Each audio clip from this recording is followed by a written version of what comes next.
Hello, and welcome to another episode of the Empowered Hormones podcast. I'm your host, Sheridan Decker, and this podcast episode today, let me get my words out, is sponsored by my 6 days, 6 ways to heal your gut challenge. So, for those who are listening this week, the challenge kicks off on Monday, the 27th. So if you head to my website, sheridandecker.com, all the details will be there, or just flick me a message on Instagram. Now, today, I have the privilege of speaking to Michelle. So Michelle Panning is a mindset and embodiment coach, which a lot of you guys listening probably haven't heard of before. So she's a mentor who helps women create what she calls unfuckable self-love, as well as cultivate mind-blowing relationships. So thank you so much for being here today. Thank you for having me here. I'm so excited to have a chat. Yeah, me too, because I feel like it's something different that I haven't touched on before. Like I kind of skirt around the edges of libido, self-worth, body image stuff, but then never taking that next step and being like, how does that impact your healing? How does that impact your relationship? How does that impact the way you show up in the world? Which I feel like is so many of the things that you really address with women. Mm. Oh, yeah, absolutely. Just to give a bit of background is I have always been someone who is go, go, go, go, go, go, go. And even when I'm not going, and I say that in air quotes, right? So it's not like I'm working or hustling, but it's like, but I'm scrolling and I'm doing something. And it's like, I could not just like be, Yeah. And so as I'm sure you can imagine, I'm running on cortisol, adrenaline, like all the things, right? And just had no ability to relax at all. And I'm sure this is something that a lot of people can relate to. It's like, okay, I'm going to sit down, I'm going to meditate. And then it's like my mind is going a million miles a minute. So I have extensive history of knowing the opposite side of this. And then I really pride myself on trying to live a very relaxed, pleasure-filled life as much as I can. And I don't always get that right running my own business. Yeah. Sometimes I'm like, no, I want to work. Yeah. But yeah, it's been a process for sure. Yeah. So how did you get to where you are now? Because now your goal is obviously supporting women to going from feeling anxious or avoidant about their loves lives or how they're feeling or self to kind of the words you really seem to talk about a lot is feeling confident, worthy, and secure, like the words that you really embody and talk about. So how did you get to where you are today, and why are you so passionate about helping women, approach that? So again, to give a little bit of context, because I think it's very easy to listen to someone on a podcast or see someone on Instagram and be like, oh my God, they must have always been this way. Like she must have grown up with secure attachment. I absolutely did not. I myself was super anxious avoidant. So I was very, very anxious in relationships until they finally were like, yeah, no, I want to be with you. And then I'd be like, I don't know about that. I need to run. I need to leave. I feel cold. Yeah. Yeah. It's something that so many people can relate to because it's like such a fear of intimacy, right? And I remember going through this one breakup and I had this thought. I was like, oh my God, is it possible that I am part of the problem? Because I shit you not, that had never actually occurred to me. I was like, they are the problem. If they could see a therapist, that would do wonders for them and our relationship. But I was like, oh my God, I think I am contributing to this. So long story short, I ended up in Thailand like 5 weeks later. I was like, I need to go. I saw this post and I went and I discovered inner child work for the first time. My therapist at the time had also given me the book Attached by Amir Levine. And if anyone is dealing with attachment issues, that is such a good book on it. And I was like, oh my God, there's a name for this, like anxious attachment, avoidant attachment. Holy shit. I'm not just a psychopath. There's I felt like I had finally some articulation around why I was the way that I was. And then, like I said, I started doing inner child work. I started doing embodiment. I went to an orgasmic workshop. I did breath work for the first time and I sobbed. That was the first time I ever experienced love for myself, like true love. I was like, holy shit. Whoa, I actually love myself. That was fleeting. at that time, but I was like, oh my God, what is this? So then I really made it my mission to dive into all things. I feel like that trip really sparked my obsession with personal development. And I was like, holy fucking shit. Like, what is this? I have an inner child. This is amazing. Like, I need to parent myself. I need to stop blaming my parents and all of the things. And then it was a few years before getting into the relationship that I'm in now, which is the healthiest, most secure relationship I've ever had. And I would say I'm mostly secure. Under times of like stress and all of the things, I can revert to be more anxious, but overall, pretty secure. Yeah. Yeah, wow. That's like, and what are we talking like that process when you first started doing that inner child work and like how long ago is that? We're talking 2, 3, 5, 10 years? Like That was 5 years. yeah. Yeah, okay. That's it feels like that's a long time, but that's actually not as well to make that transformation because people go like struggle in that space till they're in their 40s, 50s, 60s. Like they can go their whole life essentially feeling anxious and insecure and of like avoidant of love and blaming self and all those things. Like for you to have started doing that work 5 years ago and sort of be the person you are today, I mean, there's still growth, obviously, with all of us, but that's huge. Like if we were taught this stuff back when we were like first hitting puberty and really like questioning our self-worth and comparing ourselves to others, it would be a game changer. A total game changer. Like, it's so funny. I have a client, she's 22, and she's like, oh, I just feel like, I don't know, maybe it's like a little bit late. I'm like, girl, what? Like, I was still day drinking at like 28 years old. Yep. Yeah. Yeah, it's like 5 years. It feels like a long time. And I feel like people who are just getting into any sort of healing, I mean, you would see it with health stuff, right? It's very much like impatience, Yeah. right? I want this to be healed yesterday. And so people think that they're going to come join, a program of mine for a month, 2 months, 3 months. And they're like, why have I not transcended all of my wounds? I'm like, because it took you 35 years to get them. Yeah. It's going to take a little bit of time. And that doesn't mean it has to take, decades, but it's like, for me, what I found is, and I mean, I've seen this in my own health journey as well. It's like, it's the choices over and over and over and over again. One bad meal, like, you know what I mean by bad, right? Like one meal outside of what you're supposed to be eating is probably not going to make or break you. Just like one, argument or one time of you being a little bit reactive is not going to make or break a relationship. But you doing that over and over and over and over again, or continuing to drop your standards for a man or a woman or someone who is very obviously not desiring to meet your standards, that compounds over time. And that will erode at your self-trust, that will erode at your relationships, and that will erode at your confidence, essentially, because you're like, I don't fucking trust myself to stay and stick to a decision. And I keep dropping all my standards. Oh, now it's 10 years later and I've continued to do the same behavior. No wonder nothing's shifted. Yeah. Yeah. Insane. But then how do you start to do that work with women? Because that is like, that's so ingrained for so long. Even if you're working with a 22-year-old, like there's still so many years of that. And it's the same, like, a lot of the women might be in their 40s or 50s or 60s. There's even longer. And like I said, if that's all compounded, it's like, how do you even start to pull those things apart? I feel like you've got this overwhelmingly huge like, task with these women. Oh yeah. Like when I first discovered that I had an insecure attachment style and discovered that there were parts of myself that needed some love, needed some healing, whatever. At first it was like, oh my God, like I can do this. And then the gravity of how much there was to shift and clean up and all of the things. And I felt powerless honestly for a little bit. I was like, fuck, this is so heavy. And I feel like I just continue to make the same choices over and over. Like, I don't get why this is happening. And then I recognized I keep making the same choices over and over, meaning I had to take responsibility for my own life in that I have choice over this. Because what I see a lot of in personal development and in my own journey was that it's very easy to blame trauma.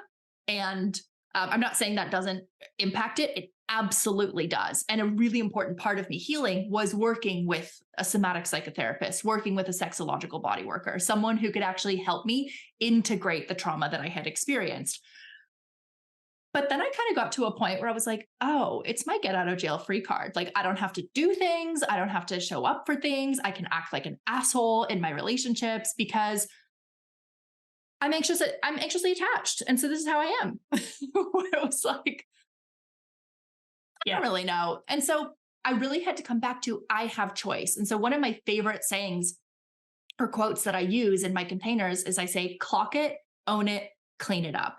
And so the first part of shifting any of this behavior is just noticing it. And so even in that, don't make yourself wrong for doing the behavior, right? If you dropped a standard or you overstepped your own boundaries or you did the same thing that you continue to do, whatever the thing is, it's like, oh, fuck, okay, cool. Because sometimes we need to see a pattern a million times before we're actually ready to shift it. And then once we've noticed, then you have choice over, okay, do I want to continue to do that thing? It's like sometimes I would notice myself in an argument acting very righteous. And then I would notice that I'm righteous. And then there was a part of me that was like, fuck it, I'm going to continue to be righteous. But it's like, that's not supportive. Yeah. No, I love that. I clock it, own it, clean it up.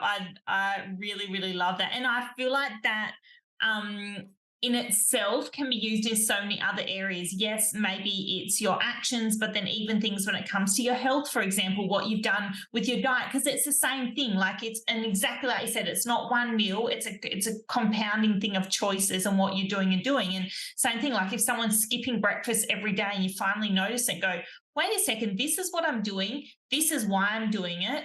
Now, this is how I'm going to change it and put something active in place to be like, okay, I'm going to have prepped a week's worth of lunch or of breakfast so that I know and I can actively make that choice and make it an easy decision to do. Whereas, and it must be the same in relationships or the way so I put boundaries. Like, for me, it was always boundaries with my parents and setting healthy boundaries and not being too much or not being too pulled apart or whatever it was. And like you said, like it's that recognition time and time again. And it would, I guess that transfers into sort of what we're going to chat about today, that masculine, feminine energy, and then how you show up in a relationship, and then what kind of traits you progress towards. Like I progress towards masculine and go, go, go and pushing and all those things. But now that I have clocked it and I do recognize it and I go, oh, that's the kind of person I am, I then try to counteract it and balance it and go, okay, if I've had a really stressful day, then I need to set aside an hour to do art or dance or something that's bringing you down in a sense. Absolutely. And I love that you brought that up because this is what I talk about when we're trying to shift a behavior or a pattern, a thought pattern, an identity, whatever. It's like lean into the opposite, right? So if you are very masculine, always in the head, always doing, always action oriented, it's like, great, amazing. Don't lose that. That's a beautiful part of you. And also, can you strengthen the part of you that can rest and be in flow and be in creativity and all of the things, right? Another example could be, if you notice that you're being very selfless in relationships and it's like you're constantly giving and over giving, and that's coming from a very wounded place, by the way, of like martyrdom, right? But if you're doing that, then okay, cool. Well, how do I stop doing that? Well, you lean into being a little bit more selfish, actually acting in your own self-interest of, okay, well, what do I need? Oh, here are my boundaries. So I always look at that. Okay, what's the characteristic that I keep playing into? What for me feels like the opposite? And so my opposite could be different to your opposite, right? But it's like, what feels like the opposite? Okay, I'm going to lean into that. So I love that you said that because that's true for a lot of women. And what I've seen for a lot of people, a lot of women rather, who tend to default to the masculine is that they're afraid to start developing their feminine because they're nervous that they're going to lose the masculine, right? Well, if I start to rest, then my whole business is going to go to shit, right? Yes.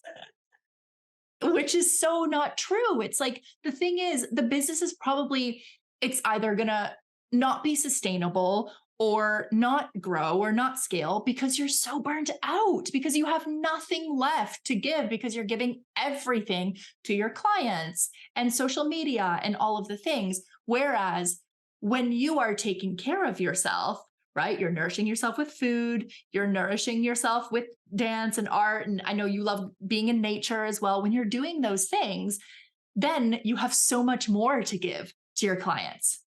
Yeah. Yeah, you're right, because it comes back to the whole you can't give from an empty cup thing. Like, and it's like, it's as simple and as complicated as that. But when you're a giver in a job like yours or mine, in a sense, like that is what you do. You're giving to people. But you're right, if you're not filling that back up, like I remember sort of like a couple months ago when I went through super busy stage and you're like, go, go, go, go. And then you're like, I've actually got nothing. I can't even give out to clients because I'm so burnt out. And you're right, like it's trying to find that balance. In a sense, would you say that a feminine energy is more restorative then as opposed to a masculine energy? Like, Yeah, how I mean, do you differentiate the two for someone who hasn't really heard of them before? so for me, if you haven't heard of masculine and feminine energy, prepare to have your whole life changed. When I learned about this, the first thing that I want to say is that these are not gendered. So it's not about women being feminine, men being masculine. Some people are of that school of thought. I personally am not. I found that narrative really damaging, because that's trying to, I feel like, put me in a box of like, you need to be this way. And I'm a multidimensional being. And so when I think about it, I'm integrating the masculine and feminine. So, what I mean when I'm talking about masculine and feminine, these are energies within us. Every single person on the planet, animals, plants, like nature, it all has masculine and feminine qualities as well. So, the masculine for me is the penetrative energy. So, it's doing, it's action oriented, it's like external, it's driven, ambitious, passion. What's the word I'm looking for? Your mission, right? Mhm. Being on your mission, being driven by your purpose, being able to empty. And also, for me, the masculine is ascension. So it's moving to like higher states of consciousness. So a lot of people say, oh, I'm going to connect with my feminine, and they start meditating. And I'm like, that's not for me. That's a masculine practice because it's emptying out and ascending to higher states of consciousness, right? That stillness, that still point of nothing. And then the feminine for me is everything that happens when your eyes are closed. So your emotions, your sensations, your feelings.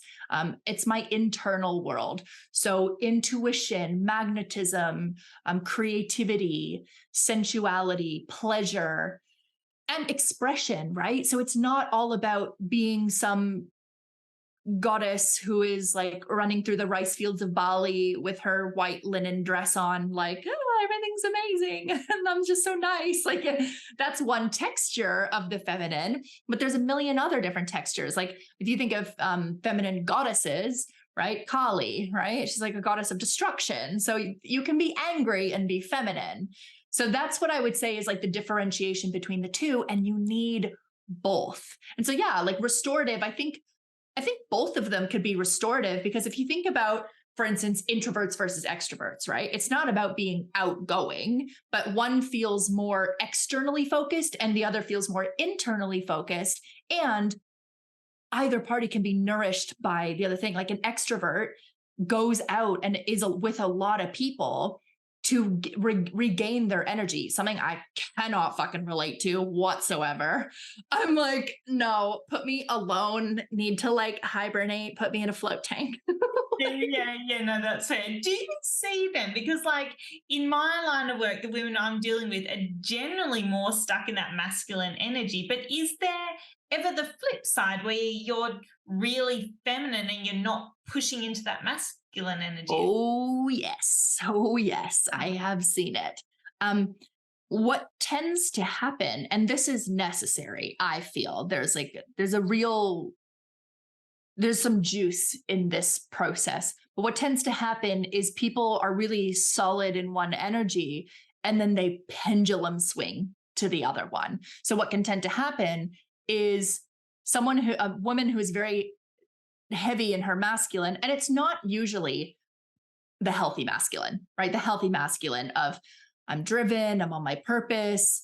Um, I can stay disciplined and committed. It's coming from like, I need to be in control all the time, right? Which is not the healthy masculine. So what tends to happen is then they discover about the feminine.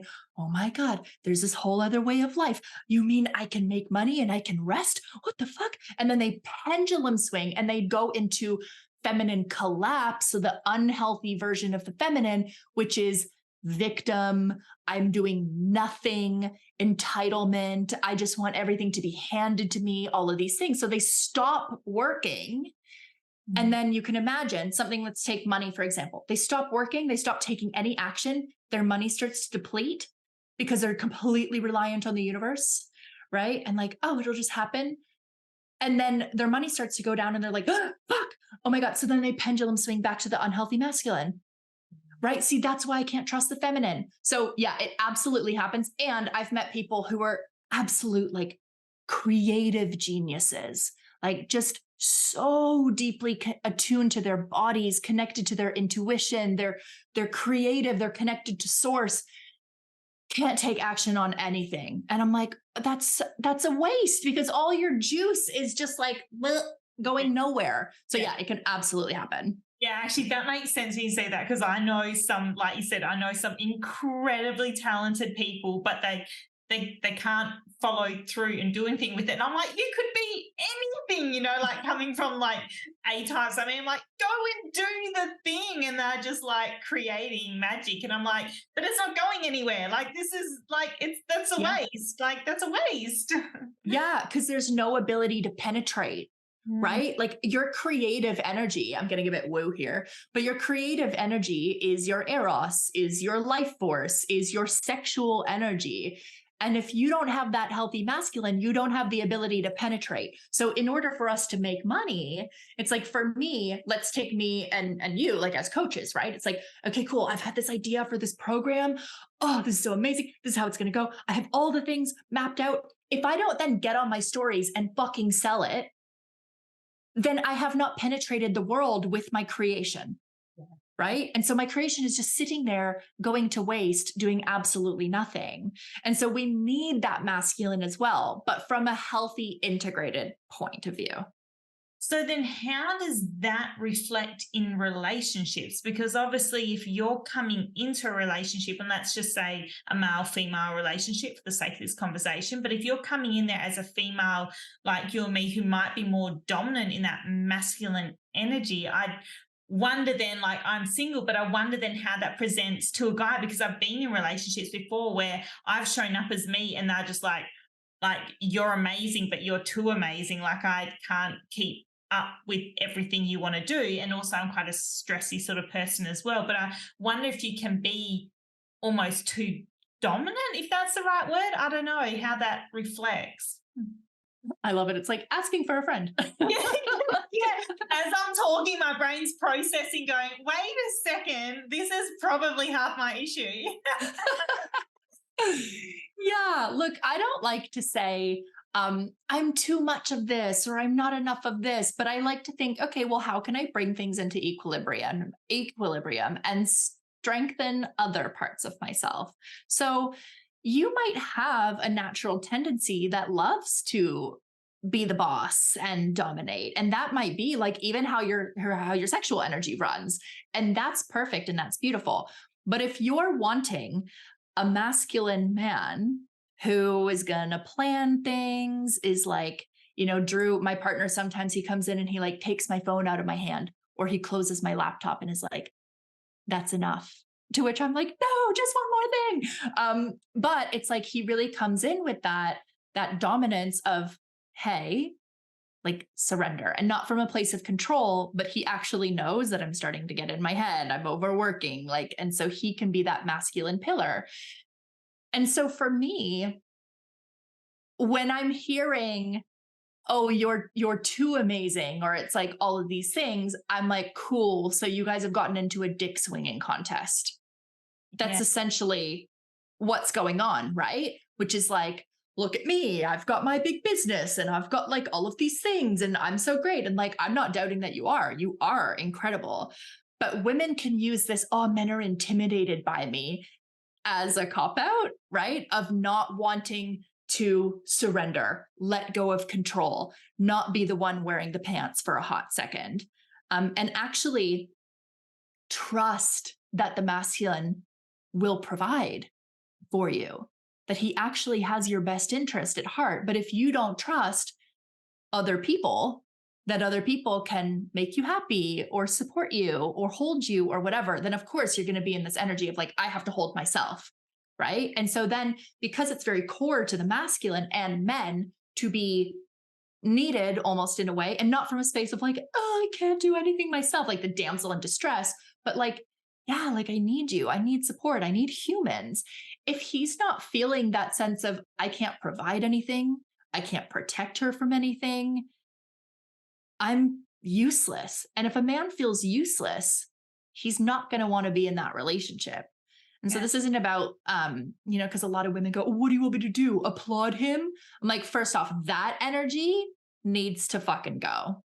Like, we cannot have that kind of energy. And yeah, kind of like Yeah. appreciate him for what he does and allow him to take care of you. Mm. Yeah, and I think that's a really hard one for a lot of females as well. Like for me, you've gone through that whole health journey. You've really had to stand up and show up for yourself and do your research and battle your GPs and battle the medical system and all that stuff. So I think these, women are in that kind of like, if I want it done, I have to do it. I have to question it. I have to push it. So then to trust someone else to hold that space for you and go, hey, we'll figure it out together, or I've got your back is quite a big thing as well, I think. It is, absolutely. And there's a lot of vulnerability in that, which is it's something that a lot of people don't want to feel. I don't want to put myself in any position where I feel vulnerable, because to me, vulnerability means the willingness to be wounded.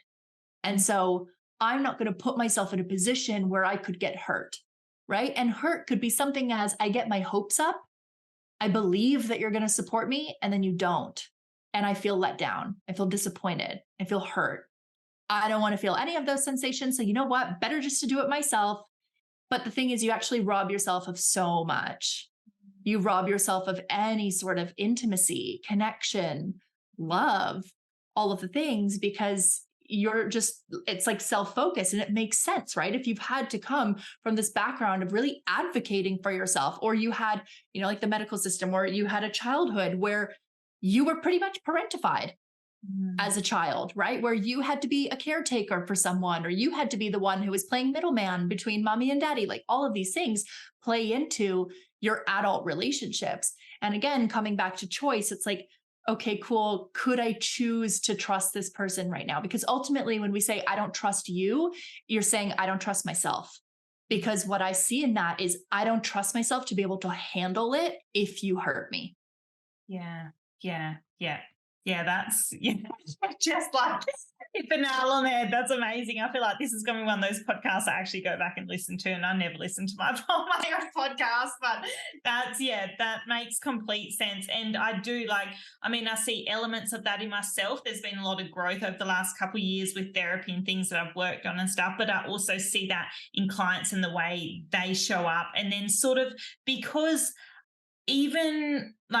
obviously I'm not a therapist, I'm not a counselor, I'm not a psychologist, but as being a trusted healthcare professional, so you're picking up strings of women's life all the time, right? Like if someone's a client, we never just talk about their gut health. It's like their stress and what's playing into it, and then their husband, and then their kids, and then they're this and then that. So I'm sort of you picking up a lot of the other stuff that's going on and why they've kind of got gut issues in the first place. But I feel a lot of this plays into it and is a really big role. And to actually fix their gut, yes, the testing is really important, yes, but that whole hormonal cortisol rhythm, if you're always, and I'm just thinking as I'm speaking, but if you're always in that push pull with a relationship because of that masculine feminine energy is sort of out of balance, that's stressful. That's cortisol inducing in itself if you're not trusting anyone and you are in that go, go, go, go, go mindset. Like it's going to impact everything.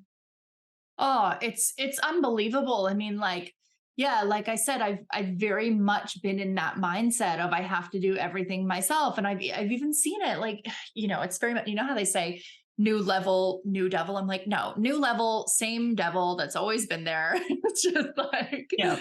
Yeah. going up a spiral. But yeah, like it came up for me recently. I mean, my partner Drew and I, we ran a couples workshop together, and the creation of that, like my business is my baby, and it becomes very apparent when we were creating together. I'm like, no, no, no, this is the right way, like I know how to do it. And he's like, Michelle, put your dick away. And I'm like, oh, you Yeah. know. And yeah, the support thing, like it's huge. I mean, I just brought on a business manager, and that even I could feel that control part come up again of me wanting to plug in. So, like, what are you doing? What are you up to today? Rather than just fully trusting. But I'm like, okay, cool. What is the decision, or what are the choices or behaviors or thoughts or beliefs that I want to have that are in alignment with someone who can surrender, who does trust, who can be vulnerable? And so for that, okay, maybe don't check in every 10 minutes. Like just actually trust that it's going to be okay. And if it's not, I trust myself to clean it up. But yeah, that dynamic, whether it's you needing to be in control, because here's what happens, right? If we're going to talk romantic relationships, as a woman, this is very stereotypical, but just hold me in that. It's like, as a woman, you probably have a more feminine essence. So that's usually what feels most natural to you without the conditioning, right? Without the conditioning. But it's like that feels most natural to you. But because there's all this conditioning, you're then in the masculine, the wounded masculine of needing to be in control, needing to always be in your head, all the things, go, go, go. And then you have a partner who is then like, oh, well, I'm being taken care of, so I don't have to do anything. And then you're resentful that he's not doing anything. And see, this is why I can't fucking trust you, because you don't do shit. And he's like, you won't let me. And you're like, that's irrelevant. Like, and that whole cycle, it's like, oh my God. Because here's the thing, right? And maybe you resonate with this, or you've seen it in clients, where there's this energy of, oh, he won't help me. And then when he does offer to help, it's like, no, no, no, I'll do it myself. Yeah. So, what specifically would you like him to do in this scenario? Yeah. Yeah. Yeah. 100%. I see that all the time. Definitely. Definitely. Yeah. It's very dysregulating to the nervous system, And as you were saying, like that affects your gut health. It's not just about the foods that you're eating or not eating or the testing or whatever. It's that hormonal response of being in this dynamic. Or if we want to talk anxious avoidant, like that. Oh my God, I've never been so dysregulated in my life. Do you know how destabilizing it is to wonder if someone is into you, or they're going to commit to you, or if they're out with another woman, or who they're texting, or are they kind of going to come home tonight? Whatever the thing is, that is so heavy on the nervous system. And no wonder when you go to meditate, like your mind is going a million miles a minute. Of course. So I'm Yeah. like, don't feed into those dynamics. Yeah, yeah. But then where's a good starting point? Because I feel like myself, there can be so many women listening and resonating and being like, fix to me. Like you kind of just have like these light bulb moments. And like I resonate with a lot of your saying, because I've done a lot of reading on it now, and I go, oh yeah, and I've listened to a lot of podcasts around it, and a lot of it makes sense, and you start doing the work. But for women who kind of come across it for the first time, being like, holy shit, this is me, that is what I do, they are the behaviors I definitely do, but I don't know how to break it. I don't know how to trust them in their relationship. I don't know how to trust myself. Like it just can probably feel really overwhelming at the start. The first thing that I would say, which is what nobody wants to hear, is even in that language, right? Oh, please fix me, which is the energy that a lot of people come in to, my work of wanting to do. Like, oh, how do I fix this? How do I get rid of this part of me? You don't. There's nothing that needs to be fixed. Because you saying I need to be fixed implies that you're broken, which is part of the issue in the first place. Because you would not attract these relationships if you already knew that you were whole exactly as you are. Does that mean that you can't evolve, grow, shift things? No, of course not. You can do whatever you want. But with that narrative of I'm broken, I need to be fixed, it's never a good place to start. because you might do the work, but it's going to feel like shit when you're driven from pain versus moving towards pleasure. So that's the first thing that I would say.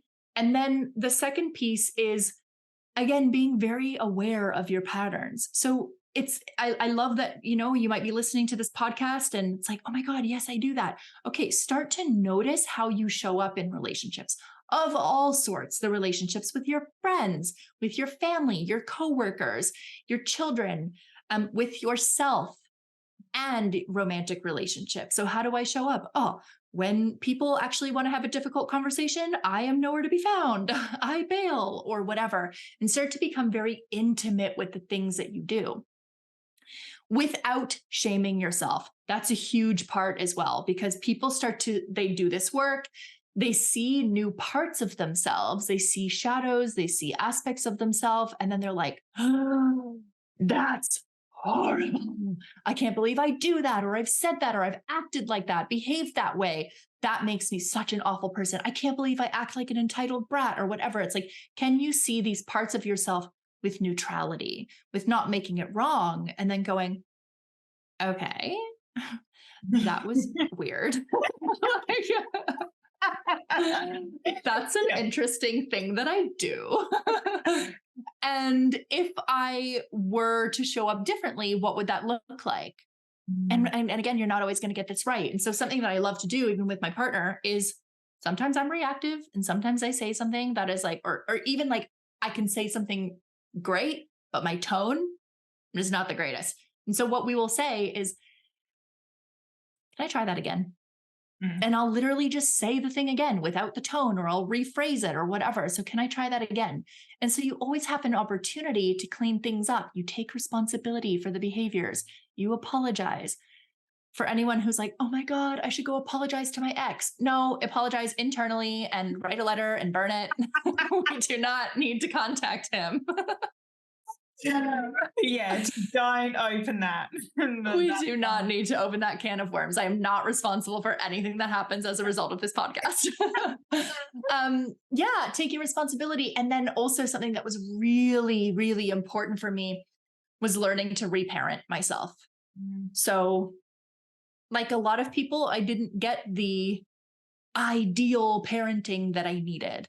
And that's through no fault of my parents. They did the best that they could with the resources they had at the time. But it's like, I can either choose to just, I didn't get what I needed, or I can choose to give that to myself now. So I can be kind to myself. I can be compassionate. I can treat myself with empathy when I'm feeling something, rather than going and like getting on my phone and ignoring it. It's like, oh, what do I actually need? I want to be with myself, just like I would be if I had a child. Like, hey, what are you feeling? Oh, you're angry. It's okay to be angry. Tell me about it. Yeah, I get that. Okay, should we do like some stomping? Should we shake it out? Do you want to go for a run? Like, let's get this energy out. Yeah, okay, how's that feeling? So I literally speak to myself this way. And that has such a profound impact. Like that will shift your relationships more than anything, I feel.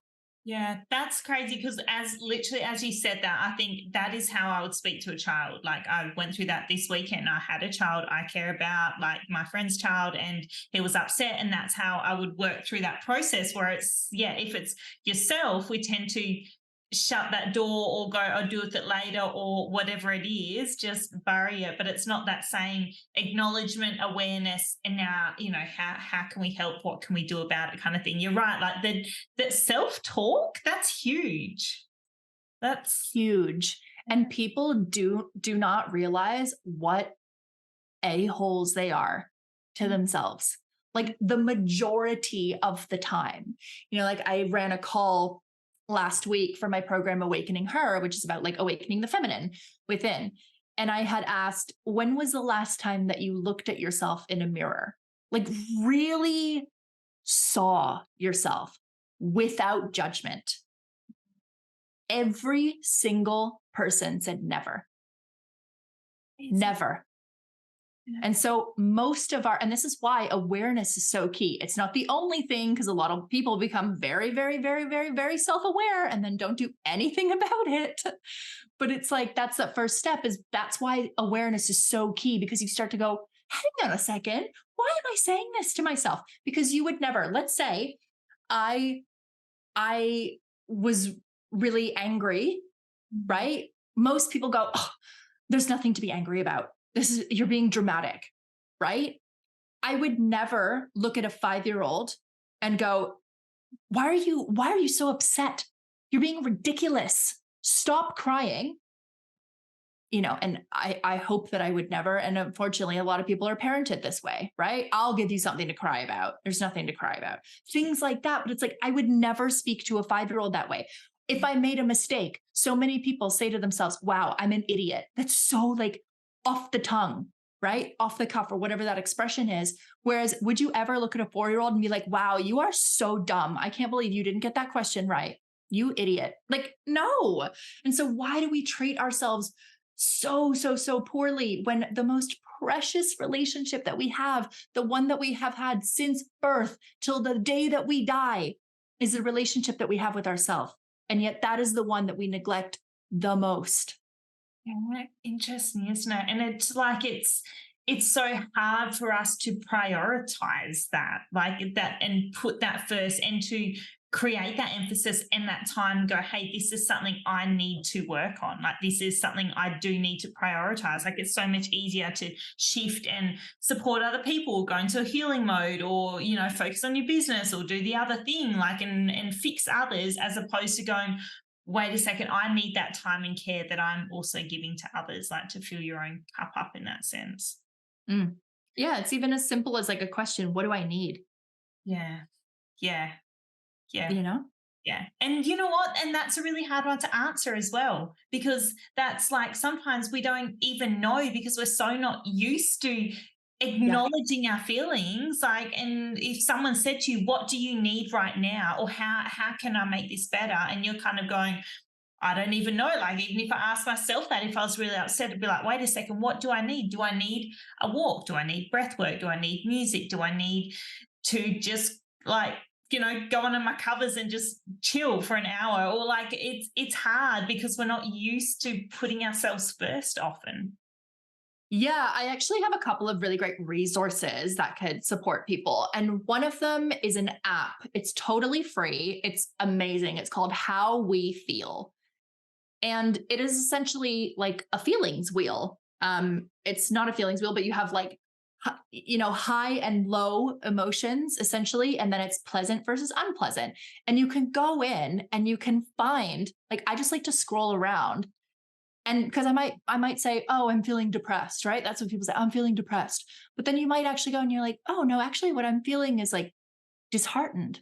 Oh, and it has a little definition of each of them. So you can go, oh, wait, no, that's not what I'm feeling. I'm not feeling embarrassed. I feel humiliated, right? So you can actually start to find language for what you are feeling. And what I love too is it tracks all of them. So you can do it multiple times a day, and then it'll show you the themes of what you tend to feel most often and when. And you can attach photos, you can write little journal entries of like what was happening at that time. Oh my god, every time I'm around Cheryl, I am like so angry or I constantly feel shame, or like whenever I'm just cuddling my dog, I feel so happy and I feel so grateful. When I'm in nature, I'm like so in awe, or whenever I'm doing this thing, I feel, when I've spent 6 hours on TikTok, I feel anxious as all hell, right? It's like, oh, okay. So that's one really great resource that I love.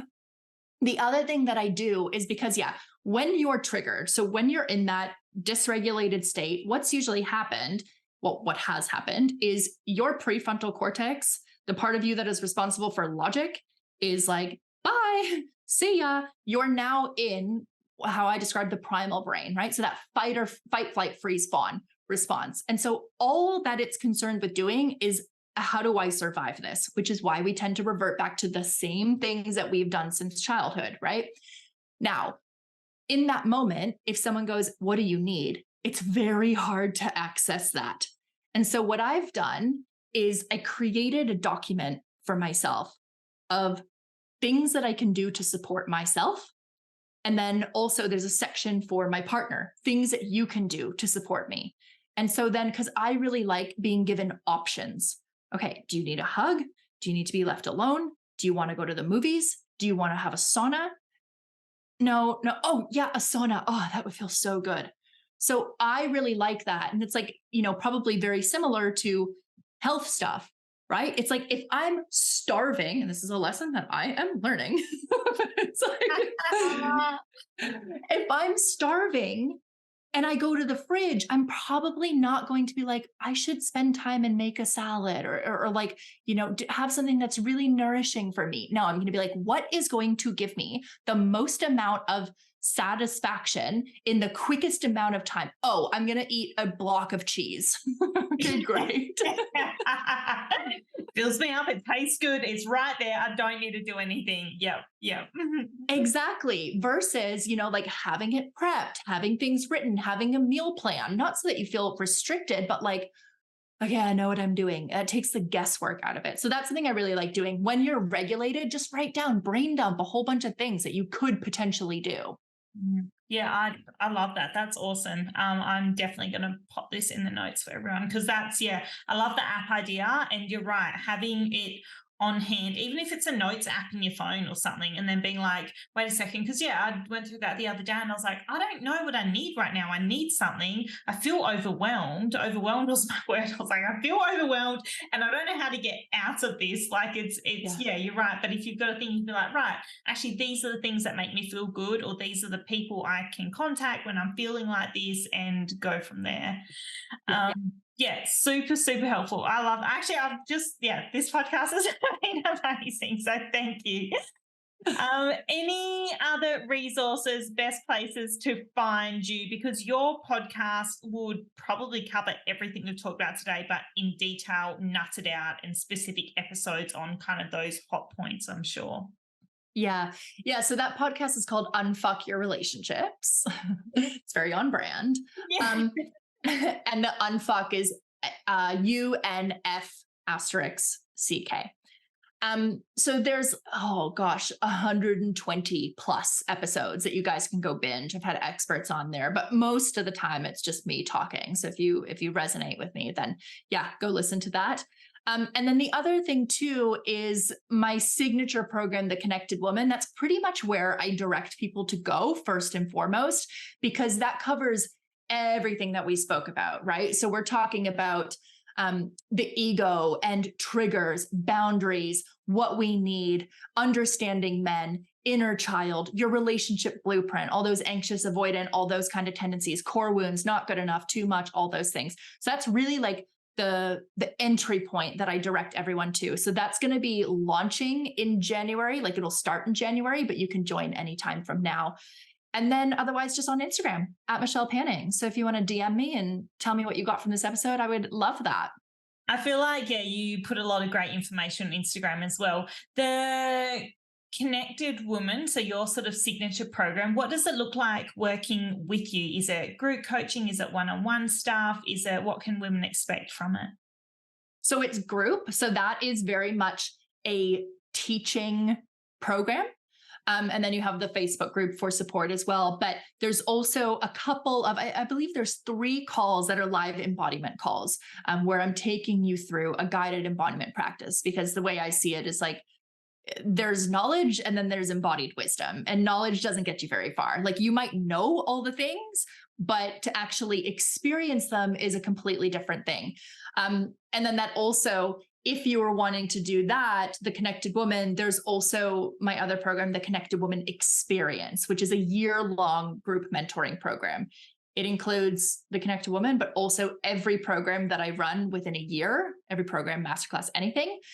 And also we have fortnightly group mentoring calls. So you would get hot seat coaching 1 week, and then the following 2 weeks, you would have a live embodiment. So it's like, if you want to go deep, that would be the space for you, 100%.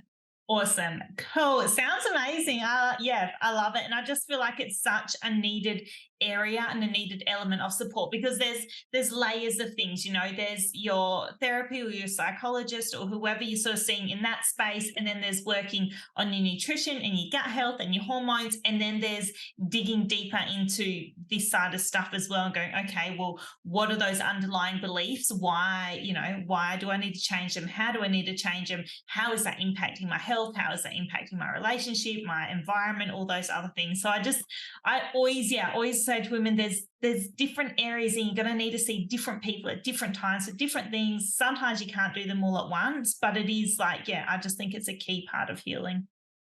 100%. Well, I'll pop all that in the show notes for you guys. But thank you so much for coming on. I have loved this podcast and I really, really, really appreciate you showing up and just, talking us through all that stuff. Thank you so much for having me here.